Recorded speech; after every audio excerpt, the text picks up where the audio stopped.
біз ақпаратты өлшеу бірліктері тақырыбы бойынша диктант жазамыз. Ол үшін дәптерлеріңді, қалыптастырушы бағалауға арналған дәптерлеріңді ашыңдар. Бүгінгі күнін жазып, тақырыпты жазайық. Қалыптастырушы бағалау. Тақырыбы ақпаратты өлшеу бірліктері.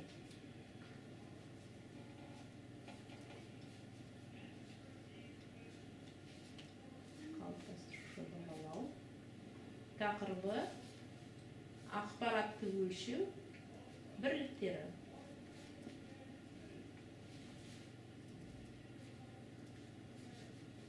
Сендер тек қана жауаптарын жазасыңдар. Ал бірінші сұрақ тақтаға қараңыз. Мына есепті шешуге тырмысыңыз. Берілгені кітап 150 беттен тұрады. Әрбір бетте 40 жол бар. Әрбір жолда 60 символ бар. Пробелдер саналады. Кітаптың ақпарат көлемін табыңыз.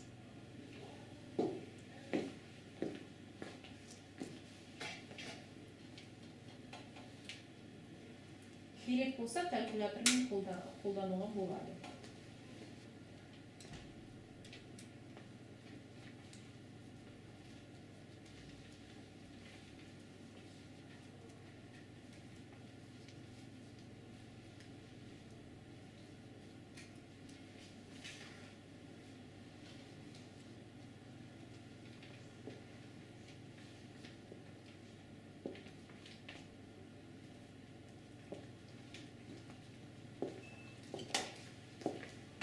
Осы есепті шешу үшін қандай сендерге ақпарат жетті?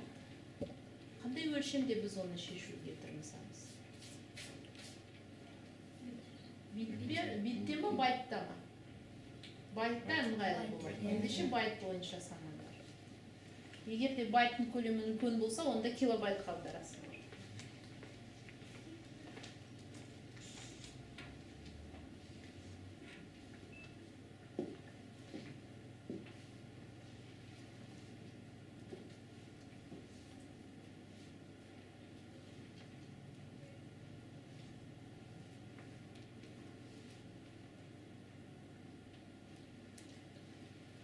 Енді келесі сұраққа көшеміз.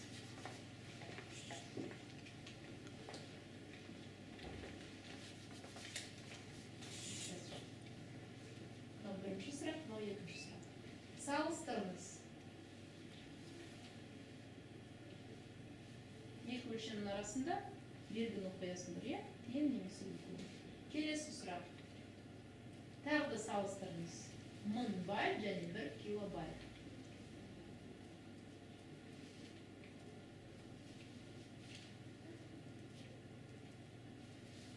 Келесі сұрақ, тақырыбы сұрақ, тағы да салыстырыңыз.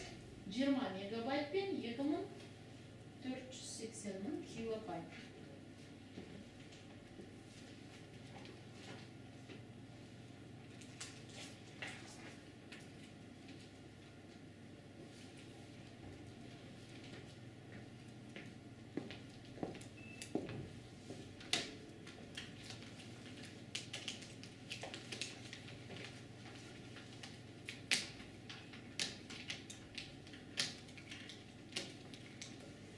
Осымен диктант аяқталды. Қазір біз бір-бірімізді тексереміз. Ол үшін сендер қазір менен фломастер аласыңдар. Және де дәптерлермен ауысамыз.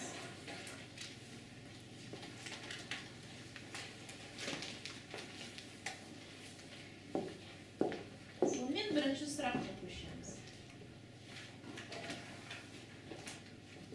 Бірінші сұрақта кітап бойынша ақпаратты көлемін табу керек. Біз жауабы мегабайтпен санаған кезде 0,134 мегабайт. Оны біз байтқа аударсақ қандай сан болады? Егер де бала байтпен жазса, ол да дұрыс болып саналады.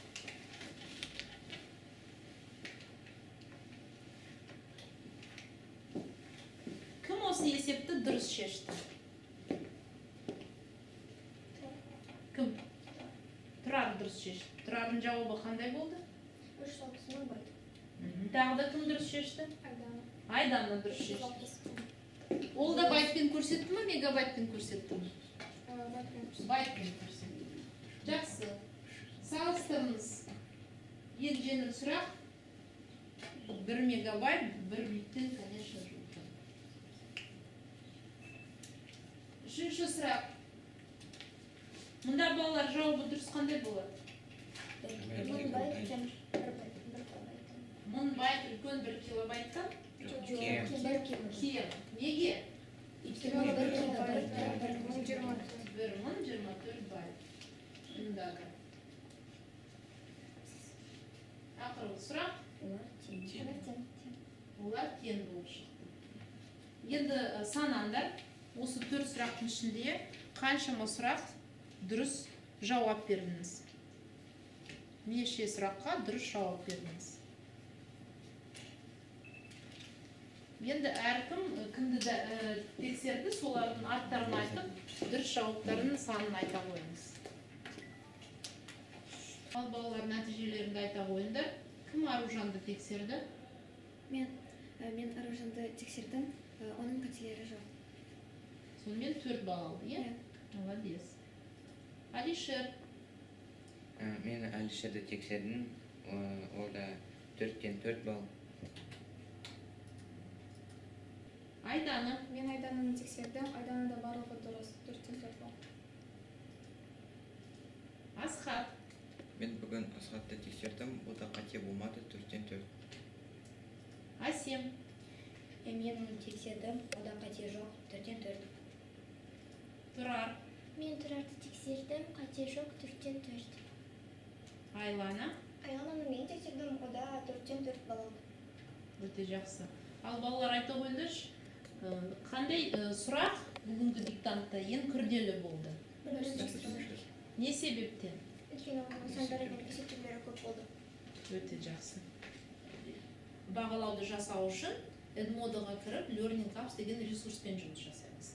Бірақ та компьютермен жұмыс жасаудың алдында компьютермен жұмыс жасау ережелеріміз еске түсірейік. Қандай ережелер біз сақтауымыз тиіс? Біріншісі, біз компьютерға отырғанда тамақ ішіп жеуге болмайды. Тағы да қандай ережелер бар? Мониторды 60 см қашықтықта ұстауға, 60-70 см қашықтықта ұстауымыз керек. Жақсы, сосын Мониторды қолмен ұстауға болмайды. жұмыс уақытында. Болды ма? Су қолмен. Су қолмен жұмыс жасауға болмайды. Алишер, не айтқың келді? Так, енді біз жұмысты аяқтаған кезде қандай ережелер сақтауымыз керек? Жұмыс орнымызды тазалап, біріне тақтаны орнына қойып, жұмыс орнымызды тазалау керек. Тағы да барлық Қосымшаларды білсе. Дұрыс. Ал қазір компьютерге отырып, Edmodo'ны ашып, бірінші тапсырманы жасауға тырысыңыз.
Может показать, как Кахут мы играем. Сейчас я Кахут найду.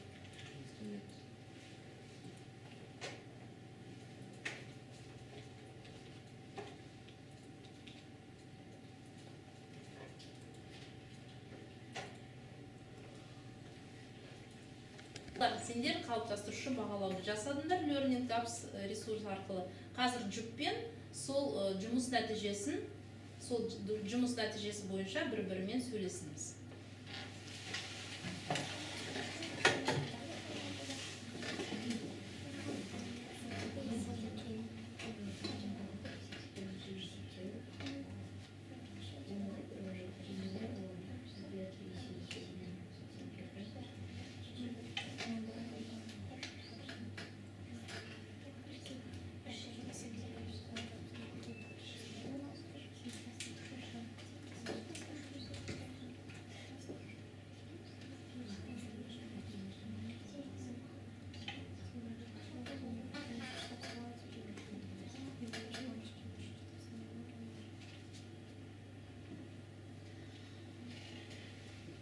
Енді маған әржіп осындай нәрсе айта қойыңыз.